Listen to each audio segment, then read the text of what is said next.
Bonjour et bienvenue à toutes et à tous. Nous entrons dans notre séminaire de jeûne et prière sur le thème de la traversée. Pour réfléchir sur ce sujet, je t'invite à prendre avec moi ta Bible pour qu'on puisse lire ensemble Josué au chapitre 1 à 6. Donc nous commençons notre lecture avec Josué chapitre 1.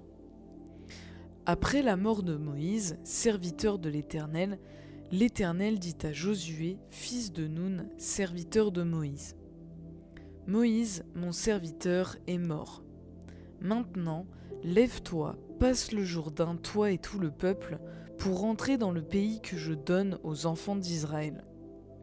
Tout lieu que foulera la plante de votre pied, je vous le donne, comme je l'ai dit à Moïse.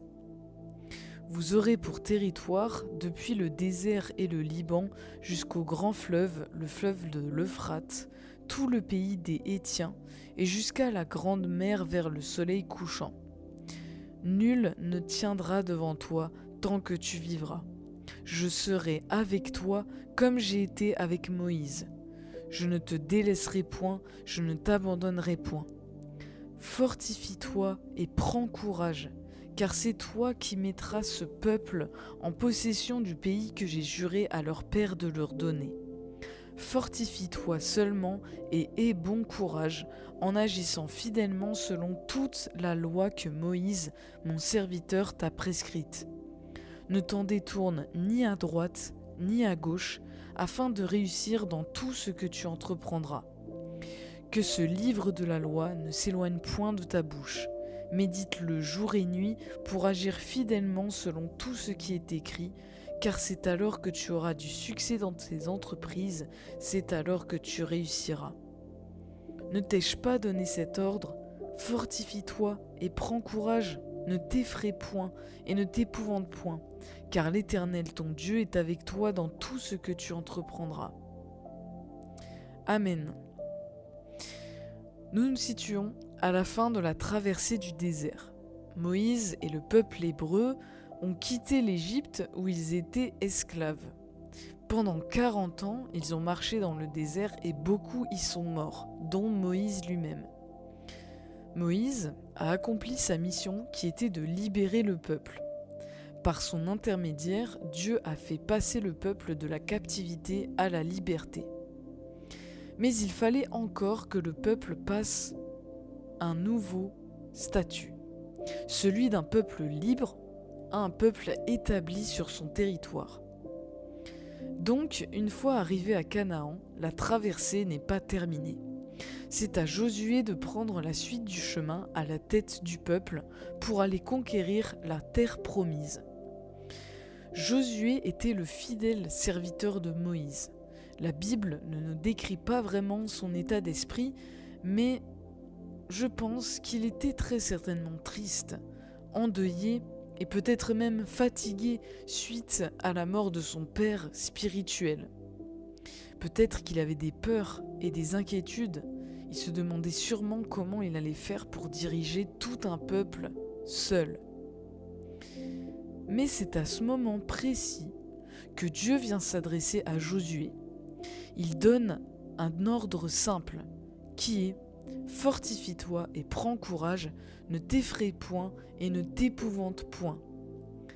C'est d'ailleurs ce même ordre que Moïse avait déjà donné à Josué dans Deutéronome 31 au verset 7. Fortifie-toi et prends courage, car tu entreras avec ce peuple dans le pays que l'Éternel a juré à leur père de leur donner, et c'est toi qui les en mettras en possession. L'Éternel marchera lui-même devant toi, il sera lui-même avec toi, il ne te délaissera point, il ne t'abandonnera point, ne crains point et ne t'effraie point. Et si toi aussi, tu traverses en ce moment une situation difficile, je t'invite à dire à ton âme: fortifie-toi et prends courage, ne t'effraie point et ne t'épouvante point. Pourquoi ? Parce que l'Éternel ton Dieu est avec toi dans tout ce que tu entreprendras. Comme il l'a promis à Josué, c'est pour toi aussi. Il marchera lui-même devant toi. Il ne te délaissera pas et il ne t'abandonnera pas. Amen. Et Dieu ajoute à cet ordre un conseil. Il explique à Josué que c'est en respectant les prescriptions de Moïse, en les méditant et en y étant fidèle, qu'il arrivera à rester fort et courageux. Derrière cet acte d'obéissance à la loi s'ajoute cette promesse.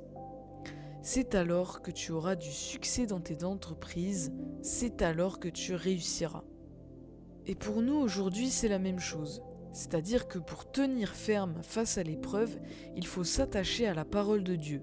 C'est par elle que notre force et notre courage vont demeurer et que Dieu nous assure le succès et la réussite. Nous allons poursuivre notre lecture avec Josué au chapitre 2. Josué, fils de Nun, fit partir secrètement de Sittim 2 espions en leur disant « Allez examiner le pays, et en particulier Jéricho. » Ils partirent et ils arrivèrent dans la maison d'une prostituée qui se nommait Rahab, et ils y couchèrent. On dit au roi de Jéricho « Voici des hommes d'entre les enfants d'Israël sont arrivés ici cette nuit pour explorer le pays. » Le roi de Jéricho envoya dire à Rahab « Fais sortir les hommes qui sont venus chez toi, qui sont entrés dans ta maison, car c'est pour explorer tout le pays qu'ils sont venus. » La femme prit les 2 hommes et les cacha. Elle dit « Il est vrai que ces hommes sont arrivés chez moi, mais je ne savais pas d'où ils étaient. Et comme la porte a dû se fermer de nuit, ces hommes sont sortis. J'ignore où ils sont allés. Hâtez-vous de les poursuivre et vous les atteindrez. » Elle les avait fait monter sur le toit et les avait cachés sous des tiges de lin qu'elle avait arrangées sur le toit. Ces gens les poursuivirent par le chemin qui mène au gué du Jourdain et l'on ferma la porte après qu'ils furent sortis. Avant que les espions se couchassent, Rahab monta vers eux sur le toit et leur dit « L'Éternel, je le sais, vous a donné ce pays. La terreur que vous inspirez nous a saisis, et tous les habitants du pays tremblent devant vous. Car nous avons appris comment, à votre sortie d'Égypte, l'Éternel a mis à sec devant vous les eaux de la mer Rouge, et comment vous avez traité les 2 rois des Amoréens au-delà du Jourdain, Sihon et Og, que vous avez dévoués par interdit. Nous l'avons appris et nous avons perdu courage, et tous nos esprits sont abattus à votre aspect, car c'est l'Éternel, votre Dieu, qui est Dieu en haut dans les cieux et en bas sur la terre. Et maintenant, je vous prie, jurez-moi par l'Éternel que vous aurez pour la maison de mon Père la même bonté que j'ai eue pour vous. Donnez-moi l'assurance que vous laisserez vivre mon père, ma mère, mes frères, mes sœurs et tous ceux qui leur appartiennent, et que vous nous sauverez de la mort. » Ces hommes lui répondirent « Nous sommes prêts à mourir pour vous si vous ne divulguez pas ce qui nous concerne. Et quand l'Éternel nous donnera le pays, nous agirons envers toi avec bonté et fidélité. » Elle les fit descendre avec une corde par la fenêtre, car la maison qu'elle habitait était sur la muraille de la ville. Elle leur dit « Allez du côté de la montagne, de peur que ceux qui vous poursuivent ne vous rencontrent. Cachez-vous là pendant 3 jours, jusqu'à ce qu'ils soient de retour. Après cela, vous suivrez votre chemin. » Ces hommes lui dirent « Voici de quelle manière nous serons quittes du serment que tu nous as fait faire. Allant entrer dans le pays, attache ce cordon de fil cramoisi à la fenêtre par laquelle tu nous as fait descendre et recueille auprès de toi dans ta maison ton père, ta mère, tes frères et toute la famille de ton père. Si quelqu'un d'eux sort de la porte de la maison pour aller dehors, son sang retombera sur sa tête et nous en serons innocents. Mais si on met la main sur un quelconque de ceux qui seront avec toi dans ta maison, son sang retombera sur notre tête. Et si tu divulgues ce qui nous concerne, nous serons quittes du serment que tu nous as fait faire. » Elle répondit, « Qu'il en soit selon vos paroles. » Elle prit ainsi congé d'eux et ils s'en allèrent. Et elle attacha le cordon de cramoisi à la fenêtre. Ils partirent et arrivèrent à la montagne, où ils restèrent 3 jours jusqu'à ce que ceux qui les poursuivirent fussent de retour. Ceux qui les poursuivirent les cherchèrent par tout le chemin, mais ils ne les trouvèrent pas. Les deux hommes s'en retournèrent, descendirent de la montagne et passèrent le Jourdain. Ils vinrent auprès de Josué, fils de Nun, et lui racontèrent tout ce qui leur était arrivé. Ils dirent à Josué: « Certainement l'Éternel a livré tout le pays entre nos mains, et même tous les habitants du pays tremblent devant nous. » Amen. Si on se replace dans le contexte, pendant que le peuple se prépare à traverser le Jourdain, Josué envoie des espions explorer le pays, et particulièrement Jéricho, puisque c'était la première ville à conquérir après la traversée du Jourdain. Josué se comporte ici en tant que bon chef militaire. Il réfléchit avant d'agir, il protège le peuple et il développe des stratégies pour préparer le chemin avant d'aller conquérir le pays. Jéricho est connu pour avoir très certainement eu une activité spirituelle particulière. L'étymologie définit Jéricho par lieu des parfums en hébreu et ville de la lune en arabe. Les historiens expliquent que ce nom signifie que la ville s'est probablement développée autour d'un sanctuaire du dieu Lune. Les espions de Josué sont donc en plein milieu d'une ville extrêmement païenne, pratiquant les croyances autour de dieux divers et variés. Il faut savoir qu'à cette époque, le peuple d'Israël ne passe pas inaperçu. Rahab expliquera au verset 10 que toute la ville est au courant de la façon dont Dieu a fait sortir d'Égypte les Hébreux. Les Israélites portent en eux le parfum d'un seul Dieu, différent des multiples parfums des dieux de Jéricho. Rahab, la prostituée, a su reconnaître ce parfum unique. En voyant les espions israélites, elle a eu la crainte de Dieu et les a cachés. Elle les a protégés et les a traités avec bienveillance, respect et bonté. Pour nous chrétiens, c'est quelque chose qui nous parle puisque nous sommes des lumières dans ce monde.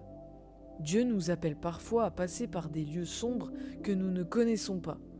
Mais quand nous entrons dans une ville, Dieu nous garde. Nous portons la marque du Seigneur sur nous et nous ne passons pas inaperçus. Les gens nous remarquent et cela peut toucher une personne, quelle que soit sa condition sociale. Dans Hébreux 11, 31, nous pouvons lire que c'est par la foi que Rahab la prostituée ne périt pas avec les rebelles parce qu'elle avait reçu les espions avec bienveillance.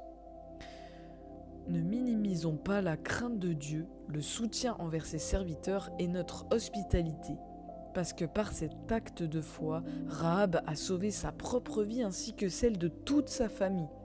Son comportement à ce moment précis va déterminer sa destinée tout entière et va même la placer dans la généalogie de Jésus-Christ qu'on peut lire en Matthieu chapitre 1. Nous continuons avec les chapitres 3 et 4 de Josué. Josué s'étant levé de bon matin, partit de Sittim avec tous les enfants d'Israël. Ils arrivèrent au Jourdain, et là ils passèrent la nuit avant de le traverser. Au bout de 3 jours, les officiers parcoururent le camp et donnèrent cet ordre au peuple. Lorsque vous verrez l'arche de l'alliance de l'Éternel votre Dieu portée par les sacrificateurs les Lévites, vous partirez du lieu où vous êtes et vous vous mettrez en marche après elle. Mais il y aura entre vous et elle une distance d'environ 2000 coudées. N'en approchez pas. Elle vous montrera le chemin que vous devez suivre, car vous n'avez point encore passé par ce chemin. Josué dit au peuple : Sanctifiez-vous, car demain l'Éternel fera des prodiges au milieu de vous. Et Josué dit aux sacrificateurs : Portez l'arche de l'alliance et passez devant le peuple. Ils portèrent l'arche de l'alliance et ils marchèrent devant le peuple. L'Éternel dit à Josué : Aujourd'hui je commencerai à t'élever aux yeux de tout Israël, afin qu'ils sachent que je serai avec toi comme j'ai été avec Moïse. Tu donneras cet ordre aux sacrificateurs qui portent l'arche de l'alliance. Lorsque vous arriverez au bord des eaux du Jourdain, vous vous arrêterez dans le Jourdain. Josué dit aux enfants d'Israël : Approchez et écoutez les paroles de l'Éternel votre Dieu. Josué dit: à ceci, vous reconnaîtrez que le Dieu vivant est au milieu de vous et qu'il chassera devant vous les Cananéens, les Hétiens, les Héviens, les Phéréziens, les Girgasiens, les Amoréens et les Jébusiens. Voici l'arche de l'alliance du Seigneur de toute la terre va passer devant vous dans le Jourdain. Maintenant, prenez 12 hommes parmi les tribus d'Israël, un homme de chaque tribu. Et dès que les sacrificateurs qui portent l'arche de l'Éternel, le Seigneur de toute la terre, poseront la plante des pieds dans les eaux du Jourdain, les eaux du Jourdain seront coupées, les eaux qui descendent d'en haut, et elles s'arrêteront en un monceau. Le peuple sortit de ses tentes pour passer le Jourdain, et les sacrificateurs qui portaient l'arche de l'Alliance marchèrent devant le peuple. Quand les sacrificateurs qui portaient l'arche furent arrivés au Jourdain et que leurs pieds se furent mouillés au bord de l'eau, le Jourdain regorgeant par-dessus toutes les rives tout le temps de la moisson, les eaux qui descendent d'en haut s'arrêtèrent et s'élevèrent en un monceau à une très grande distance près de la ville d'Adam qui est à côté de Tsartan, et celles qui descendaient vers la mer de la plaine, la mer Salée, furent complètement coupées. Le peuple passa vis-à-vis de Jéricho. Les sacrificateurs qui portaient l'arche de l'alliance de l'Éternel s'arrêtèrent le pied ferme sur le sec au milieu du Jourdain, pendant que tout Israël passait à sec, jusqu'à ce que toute la nation eût achevé de passer le Jourdain. Lorsque toute la nation eut achevé de passer le Jourdain, l'Éternel dit à Josué: prenez 12 hommes parmi le peuple, un homme de chaque tribu. Donnez-leur cet ordre: enlevez d'ici, du milieu du Jourdain, de la place où les sacrificateurs se sont arrêtés, le pied ferme, 12 pierres que vous emporterez avec vous et que vous déposerez dans le lieu où vous passerez cette nuit. Josué appela les 12 hommes qu'il choisit parmi les enfants d'Israël, un homme de chaque tribu. Il leur dit: passez devant l'arche de l'Éternel votre Dieu au milieu du Jourdain, et que chacun de vous charge une pierre sur son épaule, selon le nombre des tribus des enfants d'Israël, afin que cela soit un signe au milieu de vous. Lorsque vos enfants demanderont un jour que signifient pour vous ces pierres, vous leur direz: les eaux du Jourdain ont été coupées devant l'arche de l'alliance de l'Éternel lorsqu'elle passa le Jourdain. Les eaux du Jourdain ont été coupées, et ces pierres seront à jamais un souvenir pour les enfants d'Israël. Nous allons passer directement au verset 15 du chapitre 4. L'Éternel dit à Josué: ordonne aux sacrificateurs qui portent l'arche du témoignage de sortir du Jourdain. Et Josué donna cet ordre aux sacrificateurs: sortez du Jourdain. Lorsque les sacrificateurs qui portaient l'arche de l'alliance de l'Éternel furent sortis du milieu du Jourdain, et que la plante de leurs pieds se posa sur le sec, les eaux du Jourdain retournèrent à leur place et se répandirent comme auparavant sur tous les bords. Amen. On va s'arrêter là pour ce chapitre. Ce qui est intéressant ici, c'est que la traversée du Jourdain vient mettre en miroir l'entrée dans le désert. Dieu a fendu la mer Rouge en deux pour laisser passer le peuple d'Israël, et à leur sortie, ils se voient confrontés à nouveau au même type d'obstacle. Pourtant, c'est complètement différent. Première chose qu'on remarque, c'est que le peuple ne murmure pas face au Jourdain. Ils ne font pas comme face à la mer Rouge où ils s'étaient dit « on aurait mieux fait de rester en Égypte ». Ça montre que la génération qui entre en terre promise n'a plus la mentalité du désert. Il est important pour nous aussi de devenir matures pour pouvoir avancer et pour entrer dans notre propre destinée. Deuxième différence qu'on remarque, c'est que le peuple n'est pas passif pendant la traversée du Jourdain. Quand Dieu voit que nous sommes matures, il nous donne des directives pour être actifs dans son prodige. Il y a 4 actions qu'on peut retenir de la traversée du Jourdain. Premièrement, avant la traversée, l'importance de se préparer. Au verset 5 du chapitre 3, Josué donne comme prescription de se sanctifier afin que le Seigneur agisse par ses prodiges. C'est ce que nous faisons pendant ce séminaire de jeûne et prière. Il est important pour nous d'être prêts à l'action de Dieu dans nos vies. Par notre persévérance, par nos sacrifices et notre mise à part pour Dieu, croyons qu'il interviendra pour nous par des prodiges, quelles que soient les situations par lesquelles nous devons traverser. Deuxièmement, pendant la traversée, l'obéissance est le pas de foi. Ici, on voit que Dieu met au défi les sacrificateurs. Ils doivent mettre les pieds dans l'eau pour que le Jourdain s'assèche. Et c'est de cette obéissance et de ce pas de foi que Dieu va agir avec puissance en arrêtant l'écoulement du Jourdain. Dans certaines situations, Dieu attend que tu te jettes à l'eau pour débloquer les choses. Même si tu ne comprends pas toujours pourquoi Dieu te demande de faire certaines choses, obéis, garde la foi et avance avec confiance. Troisièmement, toujours pendant la traversée, laissez Dieu au contrôle. Ce qui est important ici dans ce passage, c'est que par l'intermédiaire des sacrificateurs qui portent l'arche de l'Alliance, ça nous montre que Dieu passe devant le peuple pour ouvrir le Jourdain. Dieu précède le peuple, l'accompagne et le protège. Et c'est ce qu'il veut faire aussi avec toi. Pour réussir à traverser les défis et les épreuves, n'essaye pas d'avancer tout seul. Laisse Dieu marcher avec toi pour t'ouvrir le chemin. Et quatrièmement, après la traversée, se souvenir du miracle. Dieu parle à Josué et donne comme directive au chapitre 4 de prendre 12 pierres du Jourdain à sec afin de se rappeler de ce prodige et de l'enseigner aux générations futures de toutes les tribus d'Israël.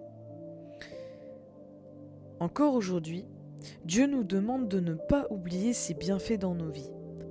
Après chaque épreuve traversée et chaque défi remporté, il est important pour nous de rendre gloire et louange à notre Seigneur.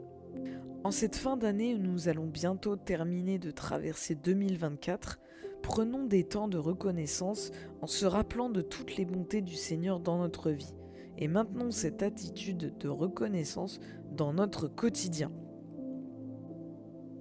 Pour poursuivre, je vais résumer le chapitre 5.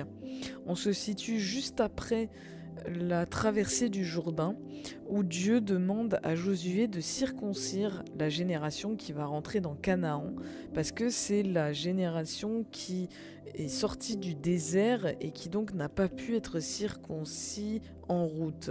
C'est un signe vraiment d'appartenance à Dieu. Et pour nous aujourd'hui, ça symbolise que en entrant dans notre destinée, on ne peut pas rentrer dans notre destinée sans avoir eu une purification de notre cœur. C'est ça qui est important. Et nous allons lire ensemble la suite au chapitre 6. Jéricho était fermé et barricadé devant les enfants d'Israël. Personne ne sortait et personne n'entrait. L'Éternel dit à Josué: vois, je livre entre tes mains Jéricho et son roi, ses vaillants soldats. Faites le tour de la ville, vous tous les hommes de guerre, faites une fois le tour de la ville. Tu feras ainsi pendant 6 jours. 7 sacrificateurs porteront devant l'arche 7 trompettes retentissantes. Le 7e jour, vous ferez 7 fois le tour de la ville et les sacrificateurs sonneront des trompettes. Quand ils sonneront de la corne retentissante, quand vous entendrez le son de la trompette, tout le peuple poussera de grands cris. Alors la muraille de la ville s'écroulera et le peuple montera chacun devant soi. Josué, fils de Nun, appela les sacrificateurs et leur dit: portez l'arche de l'Alliance et que 7 sacrificateurs portent 7 trompettes retentissantes devant l'arche de l'Éternel. Et il dit au peuple: marchez, faites le tour de la ville et que les hommes armés passent devant l'arche de l'Éternel. Lorsque Josué eut parlé au peuple, les 7 sacrificateurs qui portaient devant l'Éternel les 7 trompettes retentissantes se mirent en marche et sonnèrent des trompettes. L'arche de l'alliance de l'Éternel allait derrière eux. Les hommes armés marchaient devant les sacrificateurs qui sonnaient des trompettes, et l'arrière-garde suivait l'arche. Pendant la marche, on sonnait des trompettes. Josué avait donné cet ordre au peuple. Vous ne crierez point, vous ne ferez point entendre votre voix, et il ne sortira pas un mot de votre bouche jusqu'au jour où je vous dirai « poussez des cris ». Alors vous pousserez des cris. L'arche de l'Éternel fit le tour de la ville, elle fit une fois le tour. Puis on rentra dans le camp, et on y passa la nuit. Josué se leva le bon matin, et les sacrificateurs portèrent l'arche de l'Éternel. Les 7 sacrificateurs qui portaient les 7 trompettes retentissantes devant l'arche de l'Éternel se mirent en marche et sonnèrent des trompettes. Les hommes armés marchaient devant eux, et l'arrière-garde suivait l'arche de l'Éternel. Pendant la marche, ils sonnaient des trompettes. Ils firent une fois le tour de la ville le second jour. Puis ils retournèrent dans le camp. Ils firent de même pendant 6 jours. Le 7e jour, ils se levèrent de bon matin dès l'aurore, et ils firent de la même manière 7 fois le tour de la ville. Ce fut le seul jour où ils firent 7 fois le tour de la ville. À la 7e fois, comme les sacrificateurs sonnaient des trompettes, Josué dit au peuple : « Poussez des cris, car l'Éternel vous a livré la ville. La ville sera dévouée à l'Éternel par interdit, elle et tout ce qui s'y trouve, mais on laissera la vie à Rahab la prostituée et à tous ceux qui seront avec elle dans la maison, parce qu'elle a caché les messagers que nous avions envoyés. » On va directement se rendre au verset 20 du chapitre 6. Le peuple poussa des cris et les sacrificateurs sonnèrent des trompettes. Lorsque le peuple entendit le son de la trompette, il poussa de grands cris et la muraille s'écroula. Le peuple monta dans la ville, chacun devant soi. Ils s'emparèrent de la ville et ils dévouèrent par interdit au fil de l'épée tout ce qui était dans la ville, hommes et femmes, enfants et vieillards, jusqu'aux bœufs, aux brebis et aux ânes. Josué dit aux 2 hommes qui avaient exploré le pays : « Entrez dans la maison de la femme prostituée et faites-en sortir cette femme et tous ceux qui lui appartiennent, comme vous lui avez juré. » Les jeunes gens, les espions, entrèrent et firent sortir Rahab, son père, sa mère, ses frères et tous ceux qui lui appartenaient. Ils firent sortir tous les gens de sa famille et ils les déposèrent hors du champ d'Israël. Amen. La prise de Jéricho nous enseigne la persévérance et la puissance par la louange. On nous dit que Jéricho était fermé et barricadé de toutes parts par une muraille. C'était donc un énorme obstacle, infranchissable aux yeux des hommes. C'était la dernière étape pour pouvoir conquérir la ville. Pendant 6 jours, Dieu donne comme directive de ne faire qu'une seule fois le tour de la ville, avec 7 sacrificateurs portant l'arche de l'Alliance et 7 autres faisant retentir des trompettes. Le chiffre 7 a une symbolique forte dans la Bible. Il représente l'achèvement de quelque chose, la perfection et la plénitude. Et d'ailleurs, le 7e jour du tour de Jéricho est différent des autres. Il faut que tout le peuple se joigne aux sacrificateurs portant l'arche de l'Alliance et à ceux faisant retentir les trompettes pour faire avec eux 7 tours de la ville de la même manière. Et au dernier tour, il faut pousser des cris. Toutes ces actions ne sont pas placées au hasard. Elles représentent en réalité une attitude de victoire avant même que la ville ne soit assiégée. Dans le Nouveau Testament, au chapitre 16 des Actes des Apôtres, Paul et Silas ont eux aussi une attitude triomphante. Ils choisissent de louer Dieu par des chants alors qu'ils sont en prison. Et c'est cette louange qui va faire trembler les murs de la maison et qui va briser les chaînes et les verrous de fer. Alléluia. Ça a été la même chose à Jéricho. La persévérance pendant les 7 jours où les trompettes et les cris ont retenti ont fait tomber les murs de la ville. Que pendant les épreuves et défis que tu traverses, tu puisses toi aussi faire retentir ta louange à Dieu avec une attitude de joie et de triomphe qui va faire renverser les murailles et les obstacles. Amen. J'espère que cette lecture t'aura apporté des encouragements et que tu pourras prendre le temps de les reméditer pour pouvoir t'aider à traverser cette fin d'année. Que le Seigneur te bénisse, te protège et te garde, et on se retrouve la semaine prochaine pour d'autres lectures.